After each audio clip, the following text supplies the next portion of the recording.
لا الہ الا اللہ محمد رسول اللہ۔ جن کو اللہ نے حرام کیا ہے، حرام کرنے کی وجہ یہ ہے کہ ان کے لیے دنیا میں بھی وہ چیزیں مضر ہیں اور آخرت میں بھی۔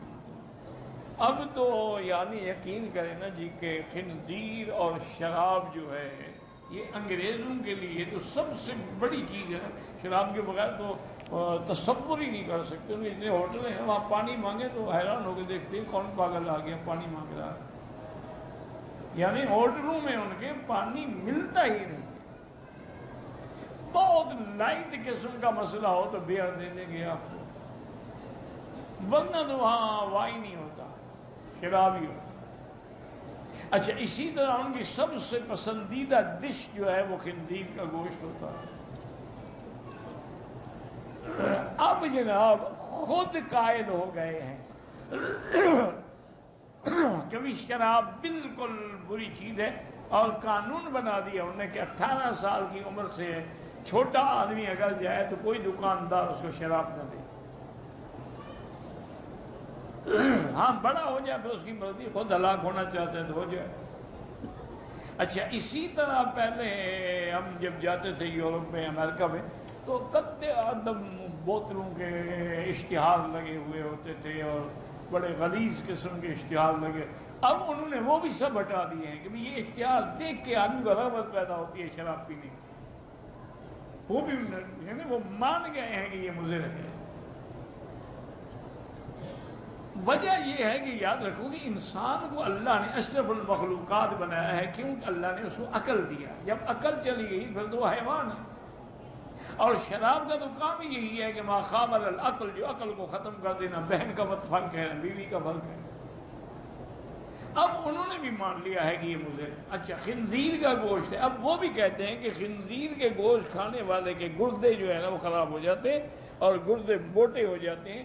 کوشش یہ کی جائے کہ اس سے بچا جائے۔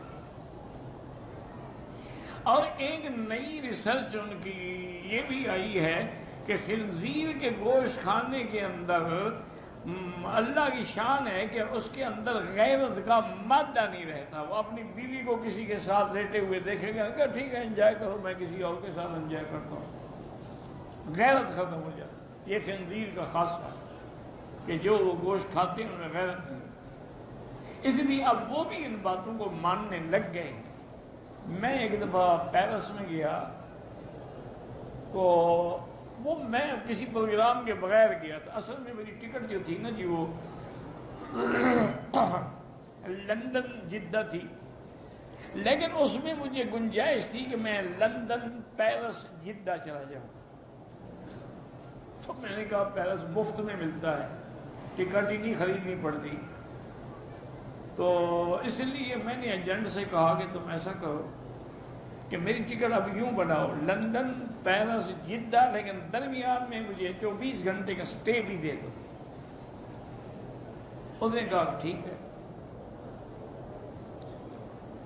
اس ایجنٹ نے البتہ مجھ سے پوچھا کہ حضرت آپ پیرس جا رہے ہیں، کسی کو پتہ بھی ہے، خبر بھی ہے، کوئی آدمی ایئرپورٹ پہ آپ کو لے گا نہیں لے گا، ہم انتظام کریں؟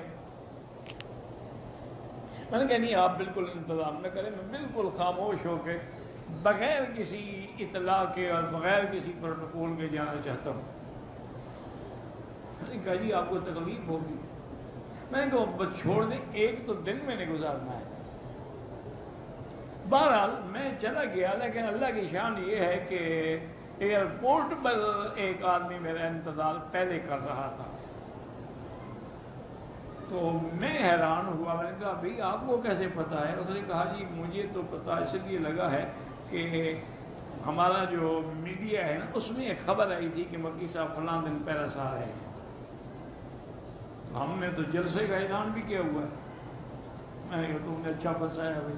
بہرحال گزارش یہ ہے کہ وہ ہم گئے، وہ گزرا، جلسہ بھی ہو گیا۔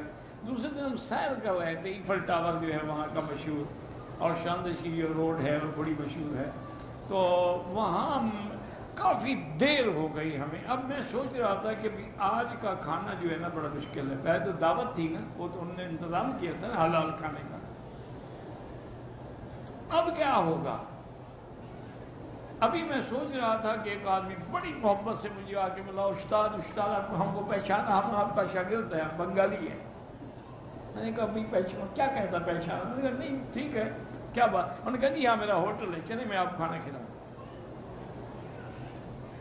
وہ ہمیں لے گیا، وہ اسٹریٹ فوڈ اسٹریٹ تھی، تقریباً 100 کے قریب ہوٹل ہوں گے، سب کے خالی پڑے تھے، اس کا ہوٹل بھرا ہوا تھا۔ میں نے کہا یہ انہوں نے کہا میں نے 2 سال کیس لڑا ہے، کیونکہ یہاں ہوٹل کوئی کھول نہیں سکتا جب تک وائن شراب نہ بیچے۔ میں نے کہا میں شراب نہیں بیچوں، اور میں نے وہ کیس جیت لیا۔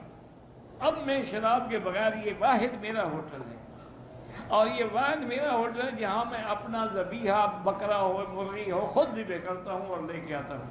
میں نے کہا یار یہ تو سارے انگریز بیٹھے ہوئے ہیں۔ انہوں نے کہا جی یہ تو پیرس کا میئر بیٹھا ہوا ہے، یہ بھی ہمارا کھانا کھاتے ہیں، وہ کہتے ہیں تمہارے کھانے میں جو لذت ہے وہ ہمارے کھانوں میں نہیں ہوگی۔ اللہ کی شان ہے، کیونکہ وہ دم مصفوح، گندا خون جب نکل جاتا ہے تو گوشت جو ہے وہ پاک ہو جاتا ہے۔ اس لیے ہر چیز میں اللہ کی حکمتیں ہیں۔ اللہ تبارک و تعالی نے جس کو حلال کیا ہے اسی میں رحمت ہے، جس کو حرام کیا ہے اس میں مذلت ہے، دنیا میں بھی اور آخرت میں بھی۔